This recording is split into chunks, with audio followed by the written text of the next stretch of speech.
Okay, so hello everyone, welcome you all in this session of Pragati Edge. प्यारे बच्चों, आज के सेशन में जो है सो हम लोग कंप्लीट फिजिक्स के जो फॉर्मूलेज हैं उसको रिवाइज करेंगे, keeping in mind your upcoming school final exam. जो फिजिक्स का जो भी सिलेबस है like motion, force and laws of motion, gravitation, work, power, energy and sound, इन पांचों चैप्टर के जितने भी इंपॉर्टेंट फॉर्मूलेज हैं एंड जो इंपॉर्टेंट कॉन्सेप्ट्स हैं उसको आज हम लोग छोटे से सेशन में रिवाइज करने की कोशिश करेंगे। So I would request everyone to just take out your notebook and mark the important formulae in your copies and also concept. So let's start the session. मैं बेसिक चीजें बात नहीं करूंगा कि मोशन का कॉन्सेप्ट क्या होता है, रेस्ट का कॉन्सेप्ट क्या होता है। आप सबको पता ही होगा कि डिस्टेंस क्या होता है, टोटल पाथ लेंथ जो बॉडी ने कवर किया दैट इज डिस्टेंस।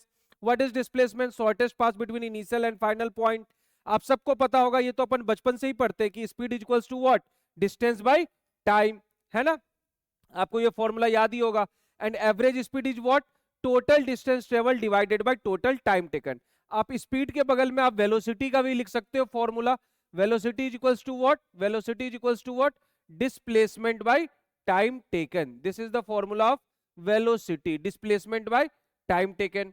ऑलराइट बेटा, एवरेज स्पीड होता है total distance travel divided by total time taken. All the average speed के और भी बहुत सारे फॉर्मूले हैं, जैसे कि अपन नेक्स्ट स्लाइड्स में एक बार गो थ्रू होते हैं। देखो यहाँ पे ध्यान दो, एवरेज स्पीड, एक तो फॉर्मूला ये भी है एवरेज स्पीड का, 2v1 v2 upon v1 plus v2। ये वाला फॉर्मूला कब लगता है बेटा, जब इक्वल टू इक्वल डिस्टेंसेस हो। मतलब ये वाला डिस्टेंस अगर आपने v1 वेलोसिटी से कवर किया और ये डिस्टेंस आपने v2 वेलोसिटी से कवर किया एंड दोनों इक्वल डिस्टेंसेस हैं, तब जो एवरेज वेलोसिटी का फॉर्मूला होता है that is 2v1 v2 bye v1 plus v2।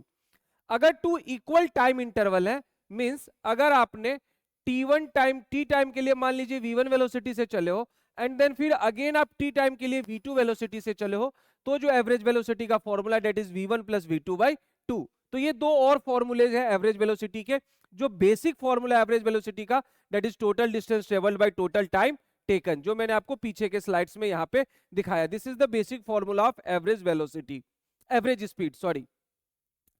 ये आपको पहले ही बता दिया मैंने, speed equals to distance by time, velocity equals to what, displacement by time. Acceleration का कॉन्सेप्ट आप सबको पता ही होगा कि change in velocity by time taken. v stands for final velocity, u stands for initial velocity and t is time taken. Acceleration is rate of change of velocity. Alright, उसके बाद बेटा अपन बात करते हैं इक्वेशंस ऑफ मोशन की। आपने पढ़ा ही होगा, there are 3 equations of motion, v is equal to u plus at, s is equal to ut plus half at square and v square equals to u square plus 2as। ये तीनों equations of motion I think आपने already पढ़ा होगा। एक बार बस just इसको copy में note down कर लो सो दैट कि आप चीजों को आसानी से रिकॉल कर सको। बेटा इसको जो है ना v equals to u plus at, इसको अपन position sorry velocity and time equation के नाम से भी जानते हैं। This equation is also called as velocity time equation. This is what, displacement time equation and this is position and velocity, velocity and position equation. Alright, so ये तीनों equations of motion है जो कि आपने क्लास 9th के physics का पहला chapter motion में ऑलरेडी पढ़ा होगा। ऑलराइट, ये सारी बातें हो चुकी हैं। थोड़ा सा यूनिट्स वगैरह की अगर मैं बात कर लूं तो आपको पता होना चाहिए कि स्पीड की जो ऐसा यूनिट होती है दैट इज मीटर पर सेकेंड, और एक और यूनिट होती है that is kilometre per hour. तो आपको कभी कभी न्यूमेरिकल्स में इससे भी डील करना होता है। तो मीटर पर सेकेंड से अगर किलोमीटर पर आवर में जाना बेटा तो आप 18/5 से मल्टीप्लाई कर दोगे, या अगर आपको किलोमीटर पर आवर से मीटर पर सेकेंड में जाना है तो 5/18 से मल्टीप्लाई कर दोगे। ये चीजों आपको पता होनी चाहिए। एनी इशू, कोई दिक्कत? अच्छा, एक और आपके पास फॉर्मूला है एवरेज वेलोसिटी का for a body moving with constant acceleration. अगर कांस्टेंट एक्सेलरेशन से मूव करते हैं then it is u plus v by 2। Clear है? Average speed is total distance by time, average velocity is total displacement by total time. ये सारी बातें हो गई। Alright, will move to the next things. आपने motion chapter में 3 type के graphs पढ़े होंगे। एक पढ़ा होगा बेटा आपने xt graph. xt graph is what, xt graph is position and displacement time graph. फिर आपने पढ़ा होगा बेटा vt graph, vt graph is what, velocity time graph. और फिर आपने पढ़ा होगा बेटा at graph, at is acceleration time graph. ये 3 ग्राफ आपने इस चैप्टर में पढ़े होंगे। तो आपको ये पता होना चाहिए कि किस ग्राफ का स्लोप और एरिया क्या देता है। तो सबसे पहले अपने पास बेटा क्या है, सबसे पहले अपने पास है डिस्प्लेसमेंट एंड टाइम का ग्राफ। डिस्प्लेसमेंट टाइम ग्राफ का जो स्लोप होता है गिव्स वेलोसिटी एंड जो एरिया होता है वो कोई भी फिजिकल क्वांटिटी नहीं देता। तो ये आपको पता होना चाहिए। अगर हमारे पास वीटी ग्राफ है तो वीटी ग्राफ का स्लोप क्या देगा बेटा, एक्सेलरेशन, और वीटी ग्राफ का एरिया क्या देगा, displacement. Alright, acceleration time graph की अगर मैं बात करूं तो एक्सेलरेशन टाइम ग्राफ का जो स्लोप होता है वो कोई भी फिजिकल क्वांटिटी नहीं देता, बट जो एरिया होता है that gives in change in velocity, ये आपने पढ़ा होगा। तो ये आपको पता होना चाहिए कि किस ग्राफ का स्लोप क्या देता है और किस ग्राफ का एरिया क्या देता है। ऑलराइट, तो आई थिंक मोशन चैप्टर का जो आपका एनसीईआरटी बेस्ड जो भी फॉर्मूलेज है वो ऑलरेडी मैंने आपको ये सारा कवर अप करवा दिया है। ऑलराइट, उसके बाद बात करते हैं बेटा force and laws of motion वाले चैप्टर में, जो क्लास 9 फिजिक्स के एनसीईआरटी चैप्टर्स में जो फॉर्मूले हैं। तो इसमें सबसे पहला फॉर्मूला बेटा फोर्स के बारे में ही है। फोर्स के बारे में आपने पढ़ा होगा, मास इनटू एक्सेलरेशन, और एक्सेलरेशन क्या होता है बेटा, change in velocity by time. तो आप ये भी एक फॉर्मूला हो गया। क्लियर है, फोर्स बराबर मास इनटू एक्सेलरेशन, ये सबसे बेसिक फॉर्मूला इस चैप्टर का, आप सबने ये पढ़ा ही होगा। अच्छा, आपने नाम सुना होगा मोमेंटम का। What is momentum, product of mass and velocity. Mass को वेलोसिटी से मल्टीप्लाई करते हैं तो क्या आता है बेटा, मोमेंटम आता है। क्लियर, इंपल्स का नाम सुना होगा आपने, जब बहुत ही ज्यादा high amount of force for a short period of time, that is impulse equal to force into time. तो ये इंपल्स का फॉर्मूला हो गया। ये तीन बेसिक फॉर्मूले हैं इस चैप्टर के force and laws of motion में। बाकी इस चैप्टर में लॉज ऑफ मोशन आपको ध्यान में रखना है, first law, second law and third laws वगैरह। ऑलराइट, थोड़ा सा आगे बढ़ते हैं force and laws of motion chapter में। तो यही बात मैं आपको पहले स्लाइड में बता रहा था, फोर्स बराबर मास इनटू एक्सेलरेशन, एक्सेलरेशन को मैंने change in velocity by time taken लिख दिया। और इंपल्स आपको पता होना चाहिए, that is force into time. और इंपल्स किसके बराबर होता है बेटा, change in momentum. Change in momentum is what, final momentum minus initial momentum. Final momentum is what, mass into final velocity, and initial momentum is what, mass into initial velocity. So this is change in momentum. Impulse also equals to change in momentum. Clear, उसके बाद बेटा force and laws of motion chapter में आपने conservation of momentum के बारे में पढ़ा होगा। कंजर्वेशन ऑफ मोमेंटम मतलब इनिशियल मोमेंटम जो होता है वो कंजर्व होता है, that is equal to the final momentum.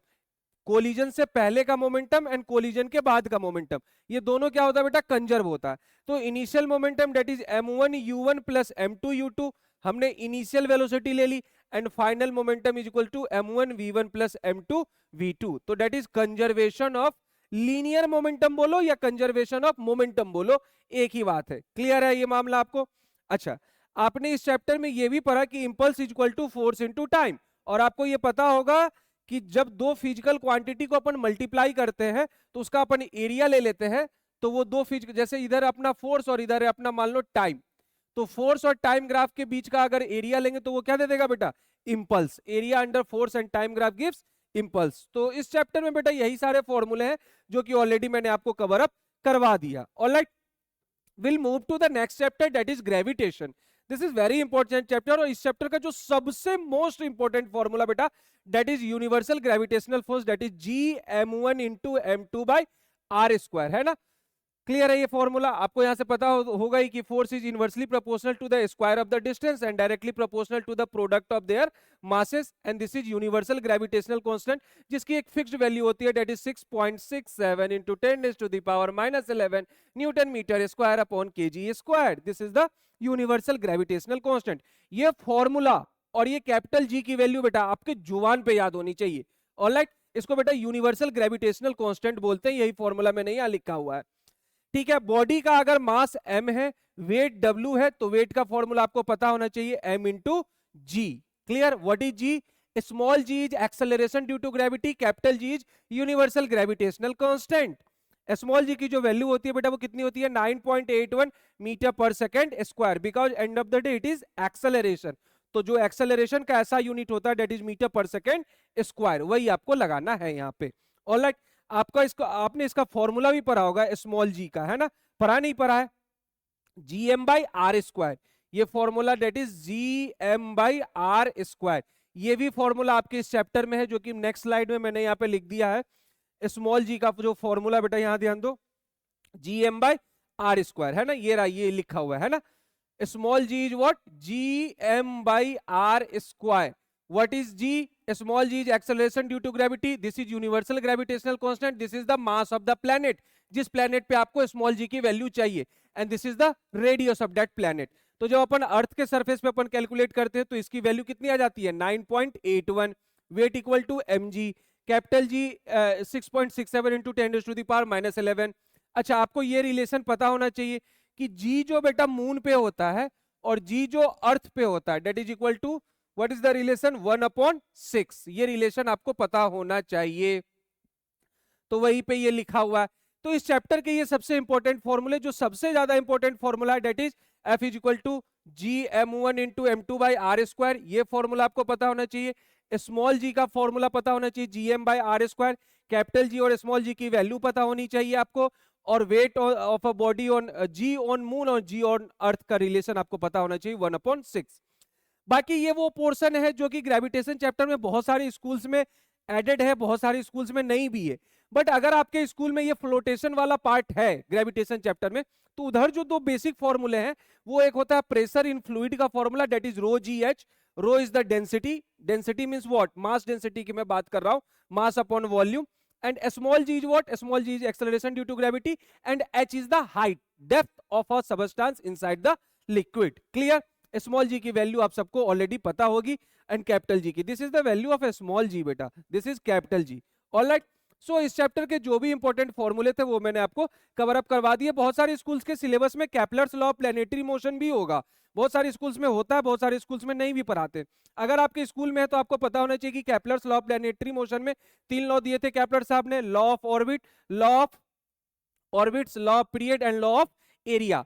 तो जो पहला लॉ था, दूसरा लॉ में तो उसमें तो कोई फॉर्मूले नहीं है, but yes law of period से एक फॉर्मूला आपका बन जाता है, time period, square of the time period is directly proportional to the cube of the radius. तो यहां से आप लिख सकते हो T square by R cube equals to constant. So this is law of period. बाकी law of orbits and law of area से तो कोई फॉर्मूला है नहीं। तो इसी के साथ हमने motion, force and laws of motion and gravitation chapter के सारे फॉर्मूले बेटा कवर अप कर लिए। आपके स्कूल एग्जाम में इससे ज्यादा लेवल के क्वेश्चंस और इसके बाहर का कोई फॉर्मूला नहीं आएगा। इसी फॉर्मूले के बेसिस पे आपके क्लास के जो फाइनल एग्जाम होगा उसमें क्वेश्चंस आएंगे।